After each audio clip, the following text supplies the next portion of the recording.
Don't forget to like, subscribe and share the videos. Hello friends, we will contributions of the philosophers and thinkers from India and the world. Adino topic ethics paper. Civil Services Mains Examination paper 4 ethics, integrity and aptitude paper on the topic we are discussing something.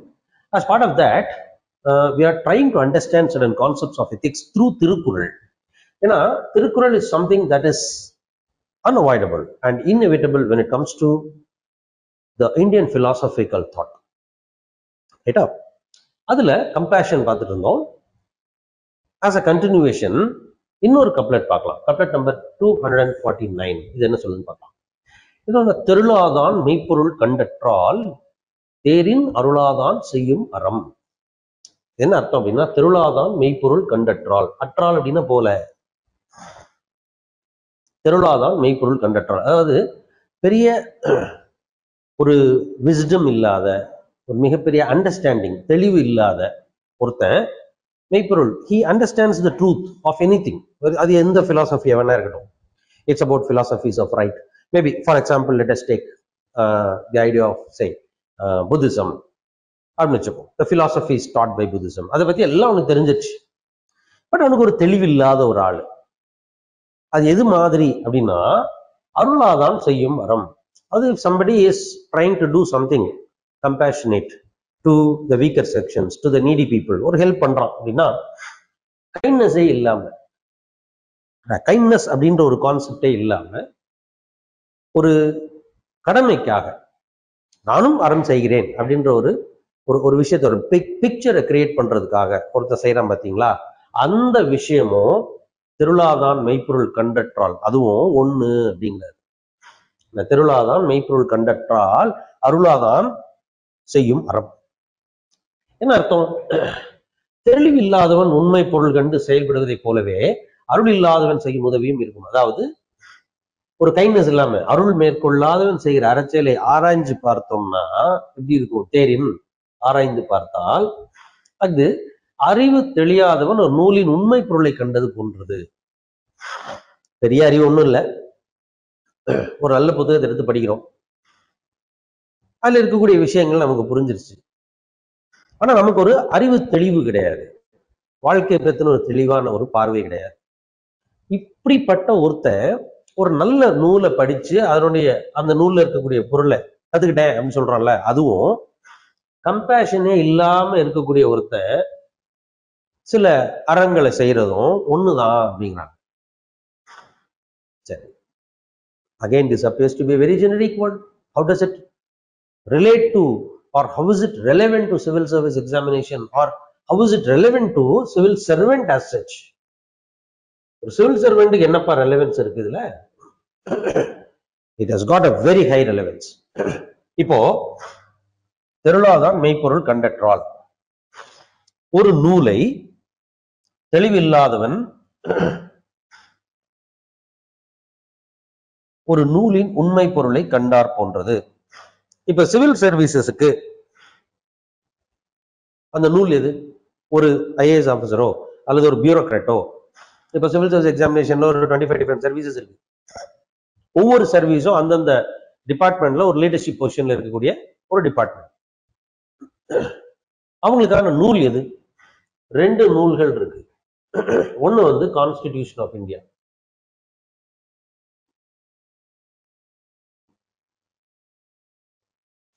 which sets the values, which defines the philosophies, which prescribes the principles.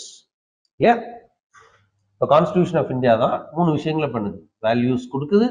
What are the values that a civil servant has to imbibe? கொடுக்குது. And it defines the philosophy of administration,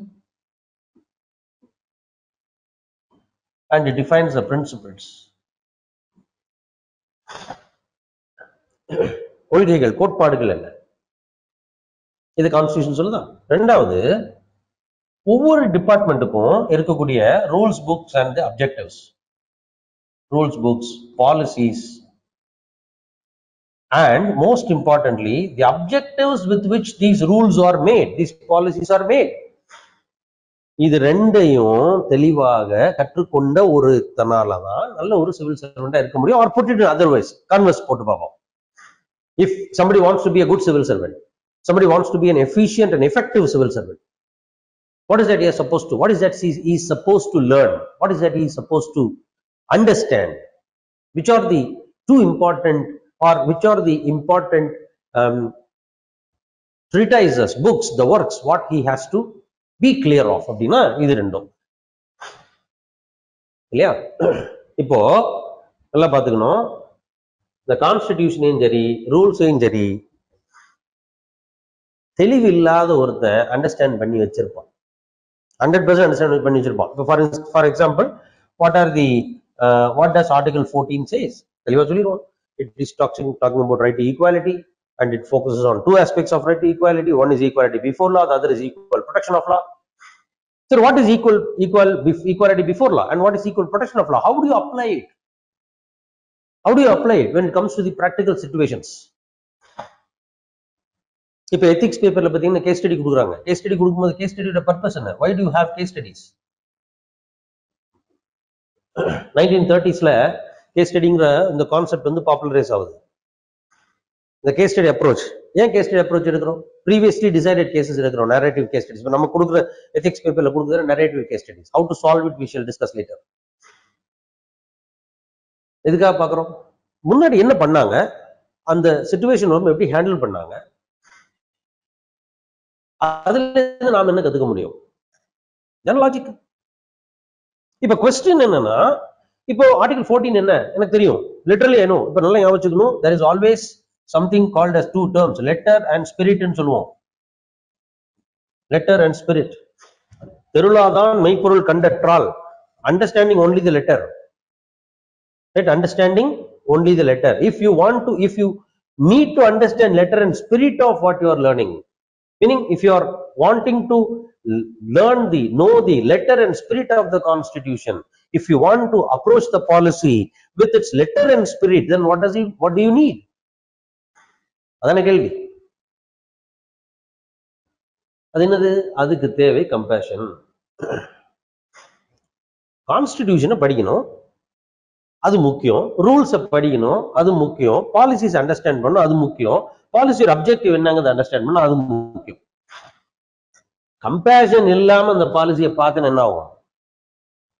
திருளாதான் மெய்ப்பொருள் கண்டற்றால். Policy என்னன்னு தெரியும், rule என்னன்னு தெரியும். He will be implementing the rules for the sake of implementing the rules, which according to Robert Merton will result in goal displacement. The rules will become more important than the game itself. Game என்ன இங்க? Public welfare. Game என்ன இங்க? Public interest. Implementation of policy என்ன? It is not just implementation of policy, but it is implementation of the policy in its letter and its spirit. If the policy, இப்ப நம்ம எல்லாருக்குமே ஒரு complaint இருக்கு. When it comes to the bureaucracy, we always have this complaint: the bureaucrats work bureaucratically. Bureaucrats work bureaucratically. நான் விளையாடுறீங்களா? இது என்ன? bureaucrats work bureaucratically. What do you mean by that? Bureaucrats work bureaucratically என்னன்னா, they work based on the letter of the rules. அதனால 1990s அப்புறம் பார்த்தீங்கன்னா debureaucratization ஒரு வார்த்தை பயன்படுத்துவோம். What do you mean by debureaucratization? Debureaucratization means not doing away with the bureaucracy itself, but to do away with the bureaucratic character of the bureaucracy. என்னது? What is the bureaucratic character of bureaucracy? Understanding partially the policy, or understanding the policies in its letter and trying to implement it in its letter itself, and the spirit is lost. என்ன sir அர்த்தம் இதுல? ரூலை பிளைண்டா rule மாதிரி apply பண்றது. ஒரு உதாரணம் சொல்றேன். இப்போ நம்ம எல்லாருக்குமே தெரியும், எல்லா ஓல்டேஜ் பீப்புளும்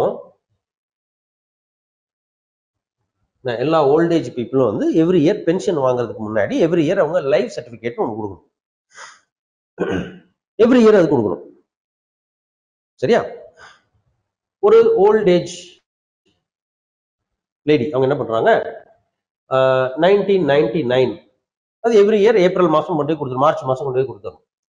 1999 மார்ச் மாசம் லைஃப் சர்டிபிகேட் கொடுத்தாங்க.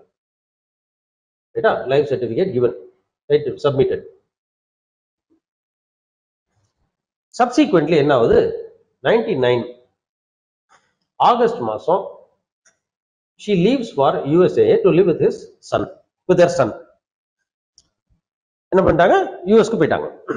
அதுக்கப்புறமா she comes back only in the year 2001. அப்ப மீனிங் என்னன்னா, இயர் 2000க்கு அவங்க கொடுக்கல, லைஃப் சர்டிபிகேட் கொடுக்கல. 2001ல அவங்க வந்து ஜூன் மாசம் ரிட்டர்ன் வர்றாங்கன்னு வச்சுக்கோங்க. 2001 ஜூன்ல போய் அவங்க என்ன சொல்றாங்க, அப்ப என்ன ஆகும்னா 2000 அவங்களோட பென்ஷன் ஸ்டாப் பண்ணிடுறாங்க. பிகாஸ் அவங்க இப்போ லைவா இருக்காங்களா இல்லையான்னு தெரியாது. ஸோ இந்த அவங்களுடைய பென்ஷன்ங்கிறது ஒரு வெல்ஃபேர் மெஷர். இதுல வேற யாரோ அதை வந்து ஃப்ராடுலண்டா யூஸ் பண்ணிடக்கூடாதுங்கிறதுக்காக அந்த பென்ஷனை சஸ்பெண்ட் பண்ணி வச்சிருக்காங்க.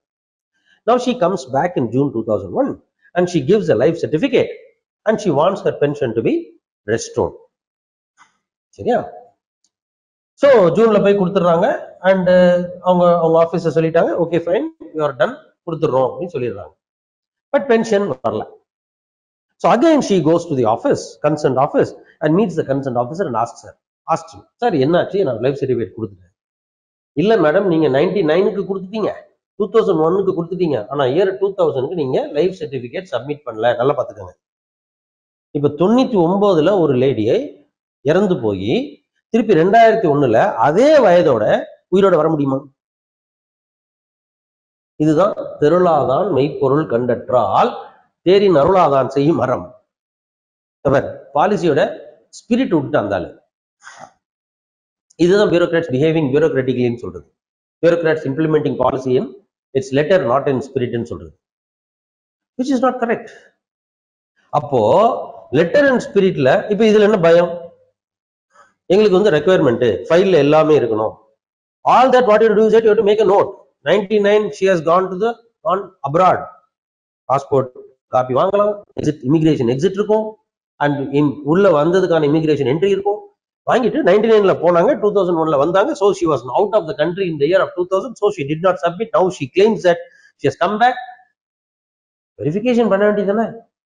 இந்த டெசிஷன் எடுக்கணும்னா இதான் அந்த ஸ்பிரிட்டோட செய்யக்கூடிய பாலிசி இம்ப்ளிமெண்டேஷன் அல்லது ரூல் இம்ப்ளிமெண்டேஷன்.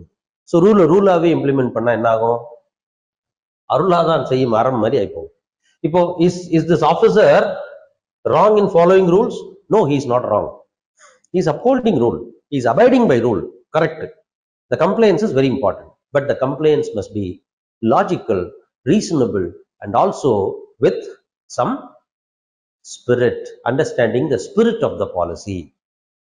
அப்படின்னா என்ன வேணும், இந்த ஆஃபீஸர் ஏன் இப்படி பிஹேவ் பண்றான்னா அவனுக்கு கம்பேஷன் இல்லை.